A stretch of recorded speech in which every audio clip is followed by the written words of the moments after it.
کتنا عرصہ مرے پڑے رہے ہو؟ اس نے جواب دیا کہ 1 دن یا اس سے بھی کم۔ اللہ نے فرمایا نہیں، بلکہ 100 برس مرے رہے ہو۔ اور اپنے کھانے پینے کی چیزوں کو دیکھو کہ اتنی مدت میں مطلق سڑی بسی نہیں، اور اپنے گدھے کو بھی دیکھو جو مرا پڑا ہے۔ غرض ان باتوں سے یہ ہے کہ ہم تم کو لوگوں کے لیے اپنی قدرت کی نشانی بنائیں۔ اور ہاں، گدھے کی ہڈیوں کو دیکھو کہ ہم ان کو کس طرح جوڑے دیتے اور ان پر کس طرح گوشت پوست چڑھائے دیتے ہیں۔ جب یہ واقعات اس کے مشاہدے میں آئے تو بول اٹھا کہ میں یقین کرتا ہوں کہ اللہ ہر چیز پر قادر ہے۔ اور جب ابراہیم نے اللہ سے عرض کیا کہ اے پروردگار، مجھے دکھا کہ تو مردوں کو کیوں کر زندہ کرے گا، اللہ نے فرمایا کیا تم نے اس بات کا یقین نہیں کیا؟ انہوں نے کہا کیوں نہیں، لیکن میں دیکھنا اس لیے چاہتا ہوں کہ میرا دل اطمینان کامل حاصل کر لے۔ فرمایا کہ 4 پرندے لے لو، پھر ان کو اپنے سے ہلا لو اور ان کے ٹکڑے ٹکڑے کر دو، پھر ان کا ایک ایک ٹکڑا ہر ایک پہاڑ پر رکھ دو، پھر ان کو بلاؤ تو وہ تمہارے پاس دوڑتے چلے آئیں گے۔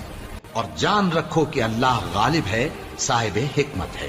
جو لوگ اپنا مال اللہ کی راہ میں خرچ کرتے ہیں، ان کے مال کی مثال اس دانے کی سی ہے جس سے 7 بالیں اگیں اور ہر ایک بال میں 100 دانے ہوں۔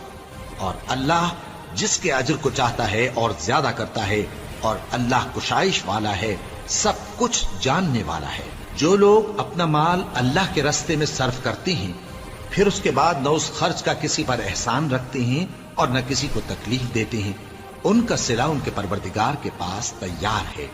اور قیامت کے روز نہ ان کو کچھ خوف ہوگا اور نہ وہ غمگین ہوں گے۔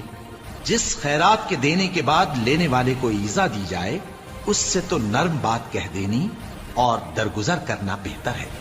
اور اللہ بے نیاز ہے، بردبار ہے۔ مومنوں، اپنے صدقات و خیرات احسان رکھنے اور ایذا دینے سے اس شخص کی طرح برباد نہ کر دینا جو لوگوں کو دکھاوے کے لیے مال خرچ کرتا ہے اور اللہ اور روز آخر پر ایمان نہیں رکھتا، تو اس کے مال کی مثال اس چٹان کی سی ہے جس پر تھوڑی سی مٹی پڑی ہو اور اس پر زور کا مے برس کر اسے صاف کر ڈالے۔ اسی طرح یہ ریاکار لوگ اپنے اعمال کا کچھ بھی صلہ حاصل نہیں کر سکیں گے، اور اللہ ایسے ناشکروں کو ہدایت نہیں دیا کرتا۔